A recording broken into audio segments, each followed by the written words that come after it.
Hey, how's it going? I wasn't really planning on doing this, but I just saw this the results from the debate, the Kamala Harris Donald Trump debate. In certain circles, that was like a big deal. So here's what I have to say about it. Hold on, I'm distracted by my hair. Okay, so I said this on my channel and to a number of people, so it was out there, and that's something I usually don't have the presence of mind to do, was to say, this is what I think is going to happen. So what I said was recently to a very uncomfortable person, very fearful about the future should Donald Trump be elected, and I said I wouldn't worry about that. And the reason why is because I feel like the more he says, the less desirable he becomes. And so this debate that happened this evening, this shirt I think is on inside out. Of course it is, because I just threw it on over my undershirt to do this. So ignore that. I'll try to as well. Here, also look at my signs in case I say something unprotected. I don't know. Anyway, so yeah, like, I wasn't worried, and still am not worried about the prospect of the guy becoming president, because what he's offering future-wise is like almost policy non-existent, and then the policy that does exist explicitly is like Project 2025, where he did that thing, Trump did that thing where he didn't know about it. Somebody did a mashup about the people he didn't know and the things he didn't know, because that's what he always says when he wants to disassociate himself from something.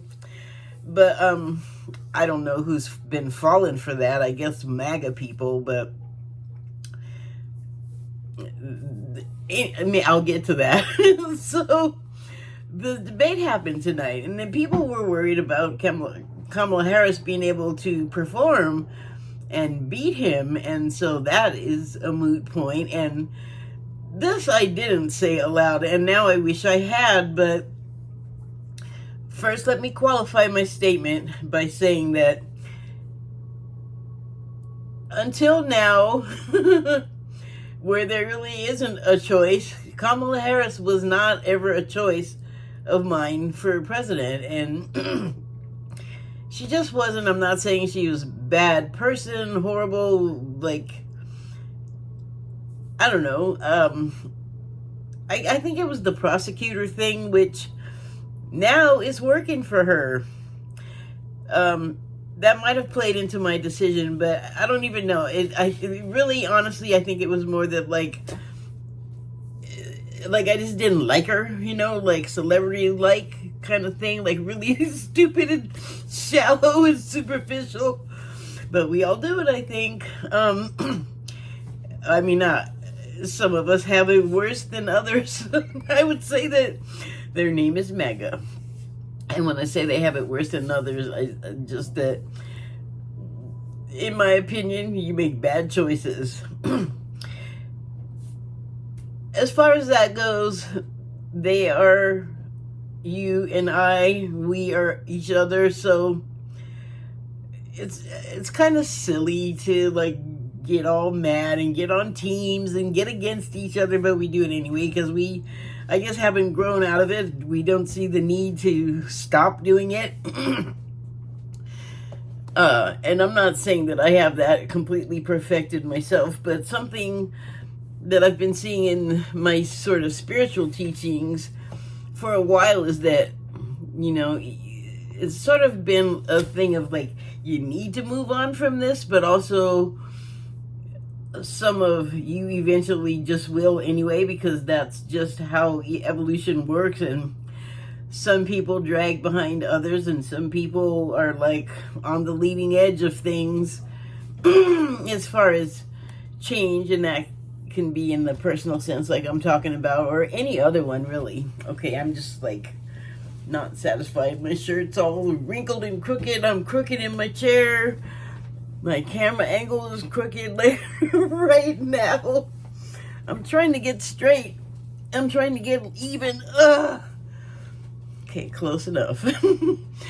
So, Miss Harris, Mrs. M. Hoff, the Veep lady, the candidate, Kamala Harris. Okay, so I knew she was a prosecutor, and so I wasn't at all worried about her meeting Donald Trump on the debate stage, like at all. Like, hello, that's what lawyers do. That is like, if you can't debate, then you're a lousy lawyer, and her record does not suggest that she's a lousy lawyer. Like, that was never in dispute with me, right? Remember, superficial silliness on my part for choosing, but now when I have no choice, I'm fine with the choice that I am. Like, that is the choice I'm left with. I'm most certainly not going to vote for the Republican. So, but I'm not unhappy about it, because I was expecting her to acquit herself exactly the way she did. She told us that she has had cases where she has won and convicted guys just like Donald Trump. Like, she talked about fraudsters, racketeers, financial white-collar criminals, like all of that kind of thing. And I thought I knew Donald Trump, but I have been finding out more and more things that don't change my opinion of him at all. They just sort of verify what I thought in the first place. And that's because I've been watching all that spy stuff and all of that deep state stuff. Like I've been saying all along, he's been in the middle of it. So, 2 words, Resorts International. I'm just going to say, look it up. It does not have the best past, but I just want to say, guess who used to own it? Donald Trump. And it don't look good. So, people are not delving the way I have been and finding out stuff like that, but I'm here to tell you it's a thing, and all you gotta do is, like, if you want to know, go use that searchy finger in the search bar and do a little bit of typing. You'd be amazed at what you can find out about people.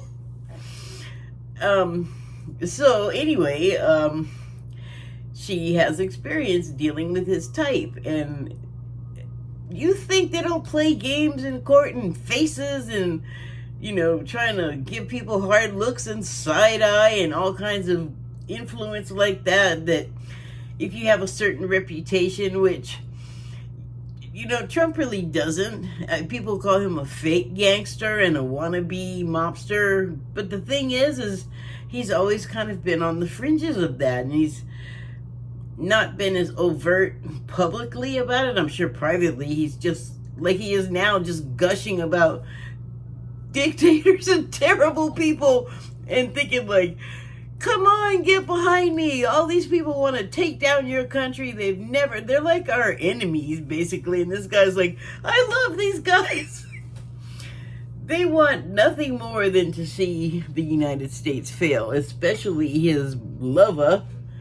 That's L-U-V-A, the Kremlin guy, Putin. So, I mean, he hasn't really changed a whit as far as that's concerned. He's been pretty consistently gross as far as his choices of heroes. Get out, thank you. So, it's always been there. It just is a matter of your perspective, really. So, anyway, the man is fond of saying that he won by a whisker, but he actually lost by a whisker. But I don't know if whisker is the word that I would use, since it was a whisker of millions. Only lost by millions, just a whisker. So there's a lot of sort of delusional self-storytelling that goes on there, but I mean, if you've heard any of his his rallies, you know that that's the reality, because that's what he does, is he tells stories that have him in it, and people loving and appreciating him and crying because they met him, like, oh my god, he's the beetle bug. He's the beetle bug from under the rock. The igneous rock, not the rock and roll. Yeah, sorry. I know those are terrible, painful, but they're true, in my opinion. I'm sorry. I just I'm sort of distracted by the last thing I was looking at on my other phone. I'll just, let me just turn that off, because you are really catching my eye a little bit too much. So, and then it came the part where it was her turn to talk, Kamala, the vice president's turn, and I did see some commentary before I actually saw this part, but they were talking about how she came like early with policies, just said it, got it out there, and Trump was talking about rumors and trying to like conjure up a terrible mood, and people are sick of that crap. Like, you get tired of the constant, like, this is terrible, your place where you live is bad. But you know what? When you say that, you're not really taking into account, like, oh, it's a S-hole country and it's failing and this business is bad and these people are bad. Those people are attached to the people that are also out in the world that you may or may not be addressing. They might not be at your rallies, but your words get out. Like, people hear the stuff that you say after the fact. And again, keep talking, bro. You're just gonna talk yourself right out of office, and I'm there for it. Keep going. You're doing a fabulous job. Keep doing what you're doing. Continue to not listen to your staff, your campaign staff there, Trumpo, and good job. So,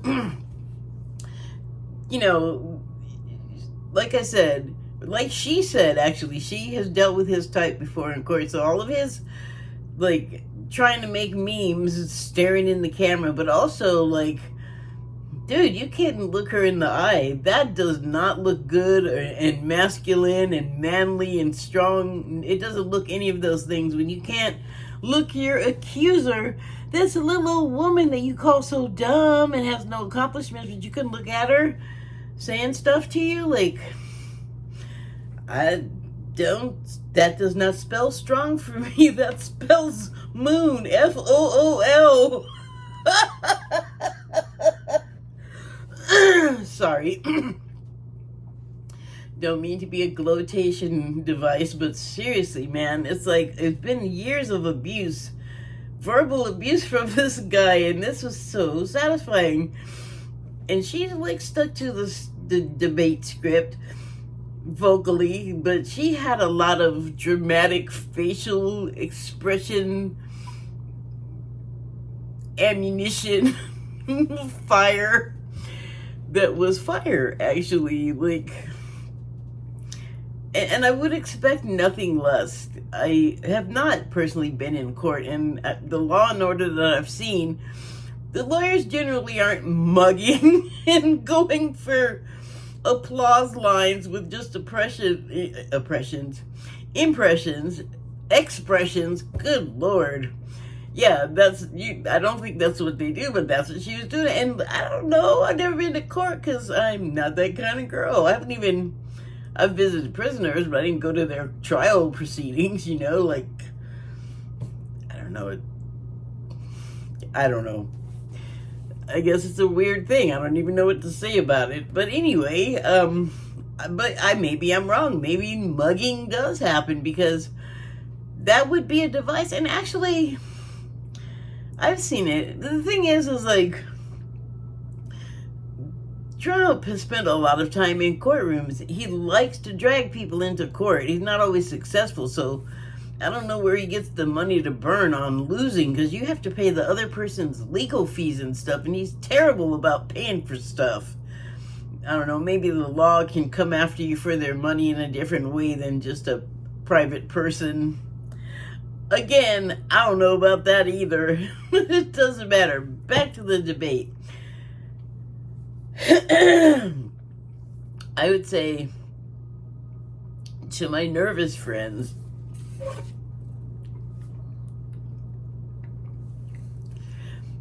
you don't have to be anymore. Like I've been saying, watch the debate and you will feel better. If you were worried, or, don't, if you're like me, maybe don't watch the whole debate all at once. You can do the clip thing, and there's plenty of moments. You can watch what the news channel has to say from the anchor's point of view, the people that hosted, what was it, Leslie, somebody, and David Muir. Really good timing with the fact checking, and you have to do it because one of the candidates lies when they're, like, if they're breathing, they're lying, telling not truths. Not truths. Untruthfuls. Anyway, so, that's it. Just, like, if you were nervous, look at the debate and then you won't be. And you, as an observer, if you're not wanting that man to win, well, obviously you have to go out and vote against him to help make sure it doesn't happen. And I think it would just be so great if, like, everybody and their dog and their dog's mama, everybody went out and voted that, of course, can legally, because that's the only way you can do it. They have, like, safeguards in place for the fraud and the fakesters, and thanks for making everybody pay extra more attention, Mr. Voter Fraud. Like, that kind of backfired on you, because you were the one doing it, and now you've made it really hard because it's under so much scrutiny. You dingbat, but great, good job, because you screwed it up, and that works for a bunch of us.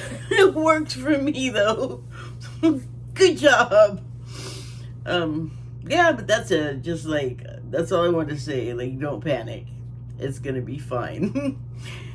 And if you're worried, reassure yourself by looking at debate coverage, and then you'll be fine. You'll see. Thank you, and good night. Oh, opposing commentary. Sorry if you don't want any of that. If you want, like, people unhappy and you want to believe things like post-birth abortion, which is just stupid. Like, if you think that's a thing, if you're really getting behind that, oh, man, I don't know what to tell you, but you need to see a shrink because you ain't thinking straight. That's just dumb. Sorry to characterize people, but it's dumb. At any rate, oh, Puffer came back. Oh, see? You're wet. Oh my gosh, I guess, yeah, it is raining. I could hear the rain in the stove hood. Hi, baby. So, okay, I'm done. Thank you and good night. Oh,